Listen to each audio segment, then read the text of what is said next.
The massive crystalline dome of the Galactic Council chamber stretched high above the gathered delegates. 47 different alien species sat in their assigned sections, their various forms creating a bizarre collection of shapes and colors. The air buzzed with tension as translators worked overtime to convert the dozens of different languages into something everyone could understand. Admiral Vextar stepped forward to the central speaking platform. His silver exoskeleton gleamed under the chamber's lights, and his forearms moved in grand gestures as he spoke. The hegemony had been fighting humans for over 20 years, and now he finally had good news to share. Friends and fellow beings, he began, his voice a series of clicks and whistles that the universal translators converted into words. Today marks the end of our greatest threat. The human plague has been stopped. A murmur rippled through the chamber. Some delegates leaned forward with interest, while others shifted nervously in their seats. Their colonies are silent, Vextar continued. Every human settlement from the outer rim to the core worlds has gone dark. Their military ships have been destroyed or scattered. The few survivors flee like insects when the lights come on. Ambassador Thrillix of the Crystalline, Dominion raised one of her crystal arms. Her body looked like living diamond, beautiful but sharp. What about their homeworld? Earth was always their strongest fortress. Vextar's mandibles clicked into what humans might have recognized as a smile. Earth is finished. Our long range. Sensors show no communications, no energy signatures, no signs of life. We have maintained a quarantine around their solar system for 73 standard cycles. Nothing goes in or out. The planet is as dead as a burned-out star. The chamber erupted in celebration. Delegates from dozens of worlds cheered in their own ways. Some made harmonic sounds, others flashed different colors, and a few simply vibrated with joy. The human problem had been solved at last, but far from the celebration. In a place the aliens never thought to look, the truth was very different. Deep beneath the surface of Earth's moon, Luna, base hummed with quiet activity. The base had been built inside natural caves and ancient lava tubes, hidden from any scanning equipment the aliens might use. Communications officer Li Wan sat at his monitoring station, listening to the alien transmissions from the council meeting. His hands shook slightly as he heard Admiral Vextar's words. The aliens really believed humanity was finished. They thought Earth was empty and dead. Wan reached for the emergency beacon control, a device that would send out a signal so weak it would seem like background radiation to anyone listening, Commander. Parky whispered into his headset, "They think we're finished?" The response came through layers of static and encryption. Commander Park Minho's voice was calm but tired. He had been awake for 36 hours straight, coordinating the massive project taking place beneath Earth's surface. Let them think that. Wan. Phase 1 is complete. Begin Phase 2 preparations. Wan nodded and began typing commands into his computer. Across the hidden lunar base, other technicians received similar orders. The real work was about to begin. 10 kilometers beneath the Korean peninsula. In a vast network of tunnels and chambers that had been carved from solid rock, President Kim Nara stood before the largest holographic display ever built by human hands. The three-dimensional map showed the incredible underground city that humanity had created in secret. 3 billion people lived down here now. They had been moving underground in small groups for months before the final alien attack on Earth's surface. The aliens had bombarded the cities and military bases above, but they never suspected that humanity's real strength lay buried deep in the planet's crust. The underground city was a marvel of desperate engineering. Massive chambers housed entire communities. Hydroponic farms grew food under artificial suns. Factories and workshops produced everything from clothing to computer chips. And at the deepest levels, the shipyards were taking shape. How long until the shipyards are operational? President Kim asked Chief Engineer Choi Daeon. Choi Daeon was a small woman with calloused hands and tired eyes. She had been working 20-hour days for months, coordinating the construction of humanity's secret weapon. She looked at her tablet, computer, and ran through the numbers one more time. 6 months, Madam President. Maybe 5 if we push the fabricators beyond their safety limits. President Kim Nara was quiet for a moment. Above their heads, The aliens thought they had one. They were probably dividing up human territory right now, deciding which species would get which planets. They had made speeches about the end of the human threat, but they had no idea what was really happening. "Push them," she said quietly. "Safety is a luxury we can no longer afford." Choi Dayan nodded and began updating her work schedules. Across the underground city, the message would spread. Work faster. Build more. Prepare for what was coming. The aliens had declared victory too soon. They thought the war was over because they could no longer see their enemy. But humans had learned something important during their years of fighting across the galaxy. Sometimes the best way to win a war was to make your enemy think they had already won. In the depths of Earth, humanity was far from finished. They were just getting started. 3 months had passed since the Galactic Council celebrated the end of humanity. The alien fleets had moved quickly to claim their prizes. Human colonies that once bustled with activity now served new masters. The buildings still stood, the machines still worked, but different hands operated them now. Sector Commander Krildeth sat in his luxurious office aboard the command ship Prosperity. His species looked like giant mantises, with long, thin bodies and large compound eyes, enjoyed reviewing profit reports almost as much as he had enjoyed destroying human ships during the war. "Tell me about the salvage operations," he said to his aide, smaller creature with 6 legs and blue skin. The aide consulted his datapad. "The profits exceed our projections, Commander. Human technology may be primitive compared to ours, but it works well for many species. The hegemony has claimed mining rights in the Centauri system. The agricultural worlds are being split between the Verdant Collective and the Silicon Cartel." Krildoth rubbed his front legs together in satisfaction. The war had been expensive, but now they would recover those costs many times over. Human worlds were rich in resources, and human machines were simple enough for even the most basic species to operate. "What about their homeworld?" he asked. His aide scrolled through more data. "Earth remains under quarantine, Commander. Our long-range sensors show exactly what we expected. No power generation detected. No communications signals. The atmosphere is slowly changing as their industrial systems shut down. The planet is dying just as we predicted." This was the best news of all. Earth had been humanity's strongest fortress. The heart of their resistance. With Earth dead, there was no chance of humans regrouping for another war. However, ... The aide said, then stopped talking. "However what?" Grildus's voice became sharp. He did not like hesitation. "There are some unusual readings from the planet's surface. Seismic activity that follows regular patterns, almost as if large construction projects are happening underground." Krildeth made a sound like clicking metal. "Impossible. Even if some humans survived our bombardment, they would lack the resources for major construction. They are probably just mining for survival resources. Desperate creatures digging for water or food." The aide nodded quickly. "Of course, Commander, that must be the explanation." But far below Earth's surface, the truth was very different from what the aliens imagined. Deep beneath the city that had once been Seoul, Engineer Yoonji-soo wiped sweat from her face as she watched the massive boring machines carve through solid rock. The machines were as big as office buildings, their diamond-tipped drills spinning day and night. They had been working without rest for months, creating spaces that would have amazed anyone who could see them. The chamber she stood in now was larger than any sports stadium. The ceiling stretched so high overhead that it disappeared into darkness. But this was just one of hundreds of similar spaces being carved from the Earth's crust.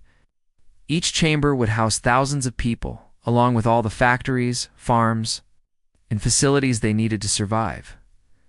The boring machines made a lot of noise, but the sound was trapped deep underground. The aliens scanning from space could detect the vibrations through the rock, but they had no idea what was really causing them. "Engineer Yoon," called a voice from behind her. She turned to see Kim Sunho, her assistant and one of the hardest working people in the underground city. He's young, maybe 25, but the months of constant work had aged him. Everyone looked older now. The war had changed them all. "What's the report, Sunho?" she asked. "Dr. Kong says the hydroponics labs are at 60% capacity now." Food production should meet minimum requirements within 2 months. Yunjisu nodded. Minimum requirements meant that nobody would starve, but nobody would be comfortable. Either they were growing vegetables and protein cultures in artificial environments, using LED lights instead of sunshine. It kept people alive, but it was not the same as real food from real farms. And the fabrication plants, she asked, working at full capacity? We're producing everything from computer chips to clothing. Recycling systems are processing salvage from the surface battles. Nothing goes to waste. This was the key to their survival. When the aliens had bombed Earth's cities, they had created huge amounts of wreckage. But that wreckage contained metals, plastics, and electronic components that could be reused. Human salvage teams worked at night, gathering materials that the aliens thought were just worthless debris. How many people are we housing now? Yunjisu asked. Just over 3 billion in the completed sections. The population centers in North America and Europe are still being excavated, but they should be ready within 6 months. 3 billion people living underground like moles was not the life any of them had planned, but it was better than being dead. The aliens thought they had won because they could not see their enemy anymore. They were looking at the wrong place. Above their heads, Earth's surface looked dead and empty.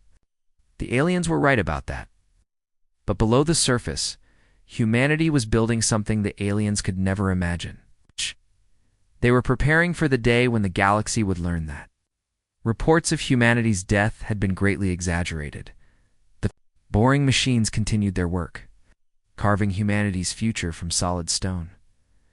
The alarm on mining platform Zephyr 7 started screaming at exactly 14:30 Standard Time. The automated distress beacon sent its signal across space, reaching the nearest hegemony patrol ship 3 hours later. Captain Mortax of the Claw of Justice received the alert while his crew was playing cards in the mess hall. Probably another equipment breakdown, he muttered to his first officer. These human-built facilities are always having problems.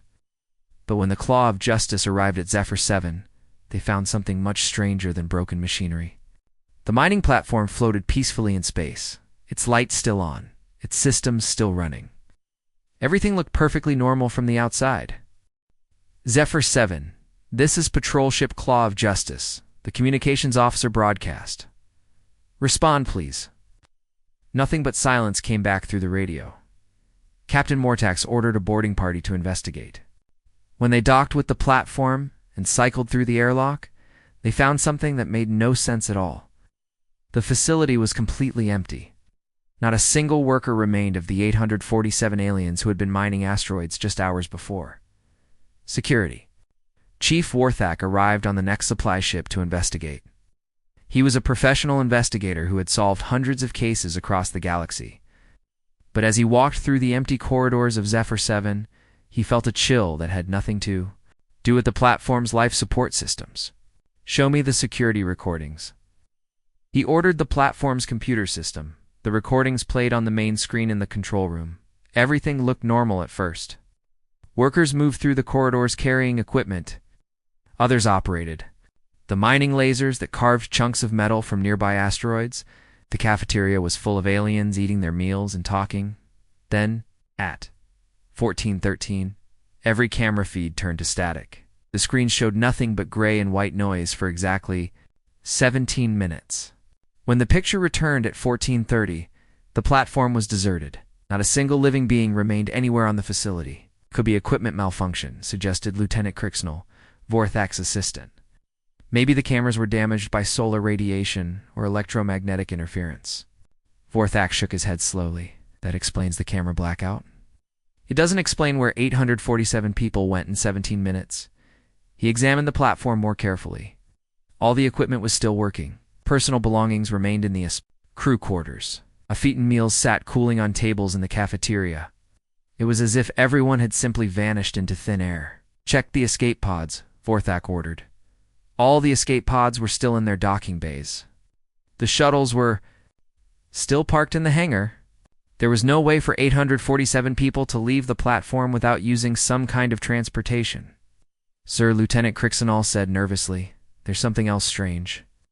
The mining equipment shows that work continued during the blackout period.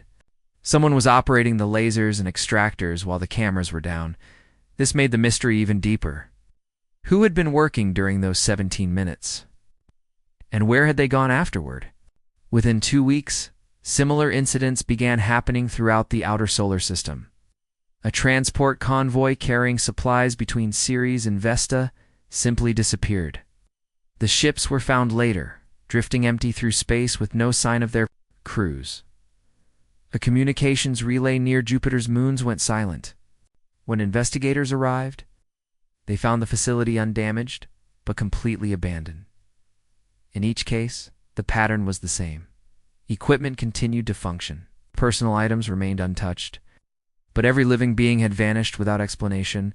The alien authorities tried to keep the disappearances secret, but rumors spread quickly through the outer colonies. Workers began requesting transfers back to the inner system. Some facilities operated with skeleton crews because nobody wanted to work in the asteroid belt anymore. On Europa, one of Jupiter's ice-covered moons, Lieutenant Lim Soyoung received an encrypted message from Earth Command. She was hidden inside a base carved from the moon's frozen surface, invisible to alien scanners. Her team consisted of only 12 people, but they had been busy for months. New orders from home, she announced to her team as they gathered in the tiny briefing room. Sergeant Otean looked up from cleaning his equipment. More surveillance missions? Phase 3 is beginning, Soyoung replied. We move from watching to acting. The team had spent months studying alien patrol patterns, learning their schedules and weaknesses. They knew when supply ships would arrive, when shift changes happened, and when facilities would have the fewest guards. Most importantly, they had learned that aliens were not prepared for human tactics. Remember the rules? Soyoung continued. Quick strikes? Heck! No evidence left behind. Make it look like accidents or equipment failures. The aliens must not realize that humans are responsible. Private Kim Woojin raised his hand. What if they capture one of us? They won't, Soyoung said firmly. We stick to the plan. We use their overconfidence against them. Think we're extinct, so they're not looking for us. The team began preparing. Their equipment? Modified spacesuits that could fool alien sensors, weapons that fired silently in vacuum, transportation devices that left no energy signatures. Everything had been designed to make humans invisible to alien. Detection systems. The galaxy was about to learn that humanity's death had been greatly exaggerated. Admiral Crixtal was enjoying his morning meal when the sensors started screaming. The bridge of his flagship Eternal Glory erupted into chaos as officers rushed to their stations. Warning lights flashed red across every control panel. Report, Crixtal barked, his 3 mouths speaking in unison. Admiral, we're detecting gravitational anomalies near Earth's moon, his sensor officer announced. Large objects are moving behind the lunar surface. The readings suggest massive spacecraft. Crixtal felt his heart skip a beat. For months, they had maintained a blockade around the Sol system, making sure no human survivors could escape. The planet below had been silent and dead. But now, something was happening. Human refugees trying to flee, he decided quickly. Must have been hiding on the moon, building escape ships from scrap metal. Order all ships to intercept. Cannot allow any humans to reach other star systems. The alien fleet moved into attack formation. 50 warships, each one more advanced than anything humans had ever built. Their weapons could destroy planets. Shields could stop any known projectile. This would be an easy victory against desperate refugees. Then the human fleet appeared from behind the moon. Admiral Crixtal realized he had been very wrong about several things. These were not refugee ships trying to escape. These were warships coming to fight. 300 vessels emerged from the moon's shadow, moving in attack formation toward the alien blockade. But they looked nothing like any military ships Crixtal had ever seen. The human ships were ugly and strange. Their hulls were covered with patches and scars. Some looked like they had been built from asteroids, with rocky surfaces and jagged edges. Others appeared to be made from salvaged parts, with different sections that did not match. They moved in formations that made no tactical sense, spreading out in patterns that violated every rule of space warfare. They should be easy targets, Grixtos weapons officer said confidently. Our advanced targeting systems will destroy them before they can get close enough to cause damage.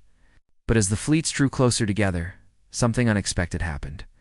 The alien sensors began having problems. The human ships were generating interference that made it difficult to get accurate targeting locks. Their hulls seemed to absorb certain types of energy rather than reflecting it back to the alien scanners. On the bridge of Last Stand, Admiral Pak Yunhua watched the alien fleet approach on his tactical display. His flagship had been built inside a hollowed-out asteroid, its bridge carved from solid rock and reinforced with salvaged metal. It was not beautiful, but it was functional. "Look at them," he said to his bridge crew. "Perfect formation, elegant. Ships following all the rules they learned in their military academies." Captain On Minseok, his second-in-command, studied the enemy positions. "They're positioning for a standard engagement. They expect us to meet them head-on with conventional weapons." "Then let's give them something unconventional," Admiral Pak replied. "Signal all ships. Execute plan scrapyard."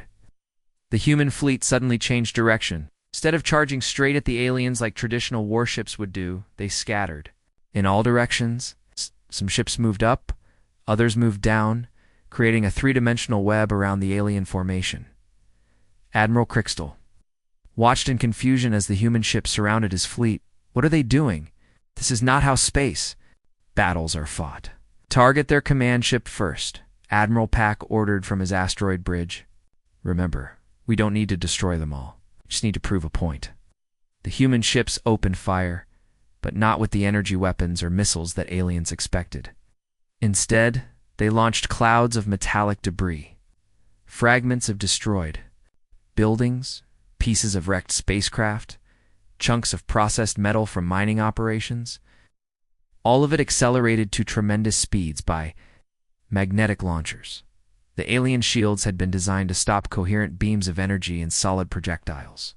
Like missiles, they were not prepared for clouds of scrap metal moving at significant fractions of light speed. The debris passed right through the shield systems and struck the alien. Like deadly rain, eternal glory shuddered as thousands of metal fragments punched through its armor. The elegant hull cracked and split as the debris cloud tore it apart. In less than 30 seconds, Admiral Crixtal's flagship was reduced to an expanding cloud of wreckage. "How is this possible?" gasped the weapons officer on another alien ship. "They're using garbage as ammunition." The answer was simple but devastating. Humans had learned to weaponize everything. The debris from their destroyed cities became ammunition. The asteroids they hollowed out became warships. The tactics that made no sense to alien minds worked perfectly against alien formations. One by one, the alien ships were overwhelmed. Their advanced weapons could not target the chaotic debris clouds. Their sophisticated tactics were useless against opponents who refused to follow the rules of warfare. From his command center deep beneath Earth's surface, President Kim Nar watched the battle through transmitted data. Communications Officer Yuginyuk prepared to send a message across all frequencies to every alien fleet in the galaxy. "Send the transmission," she ordered. The message went out on every communication channel the aliens used. Short, simple, and impossible to ignore. "You called it over. You were wrong." The galaxy was about to learn that humanity had not been destroyed. They had been preparing. The alien ships that survived the battle turned and fled as fast as their engines could carry them. They had come to the Sol system expecting to catch desperate refugees, but instead, they had been torn apart by an enemy that fought like nothing they had ever encountered. Admiral Pak Hyunwoo watched them disappear on his tactical display and made a decision that would change the galaxy forever. "Do not pursue the fleeing ships," he ordered his fleet. "We have a different mission now." The human fleet spread out across the solar system like hunters searching for prey, but they were not hunting alien ships, they were hunting alien infrastructure. Every communication relay, every monitoring station, every mining platform that the aliens had built in human space became a target. The destruction was methodical and complete. Human ships approached each facility and tore it apart with the same debris clouds that had destroyed the alien fleet. They made sure to leave enough wreckage behind that other aliens would know what had happened. This was not random violence. This was a message. Admiral Pak Hyun-woo stood on the observation deck of his flagship Last Stand. Looking down at Earth through the transparent aluminum windows, the planet looked dead from space. The cities were dark ruins. Continents were scarred with craters from orbital bombardment. Any alien scanning from orbit would see exactly what they expected to see: a dead world. But Admiral Pak knew better. 3 billion humans lived and worked in the vast underground cities carved from the planet's crust. The factories were running at full capacity. The shipyards were building more vessels every day. Earth was not dead. Earth was preparing. Admiral called Ensign Bae Sumin from the communications station. She was young, maybe 22, but months of war had made her steady and reliable. "We're receiving messages from across the galaxy." "What kind of messages?" Admiral Pak asked. "Surrender requests, sir. 17 different alien factions are sending diplomatic signals. They're offering territorial concessions, war reparations, and formal recognition of human sovereignty." Admiral Pak listened to the list of offers being transmitted from alien worlds. They were impressive concessions. Entire star systems, massive payments of rare metals, promises to rebuild human colonies. The aliens were clearly frightened by what they had witnessed. "Tell them we're not interested in their apologies," he said. Ensign Bae looked confused. "Sir, these are generous offers. Could rebuild everything we lost and more. Then what do we want?" asked Captain On Minseok from his position at the tactical station. Admiral Pak was quiet for a moment, thinking about all the humans who had died in the war, all the colonies that had been destroyed, all the ships that had been lost. The aliens thought they could make up for genocide with money and territory. They were missing the point entirely. "Simple," he finally replied. "We want them to remember." He turned to address the entire bridge crew. "Every time they look at a star map, they'll see gaps where their relay stations used to be. Every time they plan a military operation, they'll wonder if humans are watching from the shadows. Every time they threaten another species with extinction, they'll remember what happened when they tried to erase us." The message was already spreading. Across the galaxy, alien commanders were discovering that their communication networks had been severed. Supply lines were disrupted. Intelligence gathering operations had gone blind. The humans had not just won a battle. They had crippled the infrastructure that allowed the alien alliance to function deep beneath Earth's surface. In the command center carved from living rock, President Kim Nara prepared to send her own message to the galaxy. She stood before the massive communication array that had been built in secret over the past months. This would be humanity's official response to the aliens who had tried to destroy them. "Open channels on all frequencies," she ordered communications officer Yu Jin-yuk. The message went out simultaneously on every communication band the aliens used. It was broadcast from hidden transmitters on dozens of worlds, making it impossible to block or trace. The words were simple but carried the weight of 3 billion angry humans behind them. "We are human, we endure, we remember, and we always have the last word." The galaxy received the message and understood its meaning. Humanity was not extinct.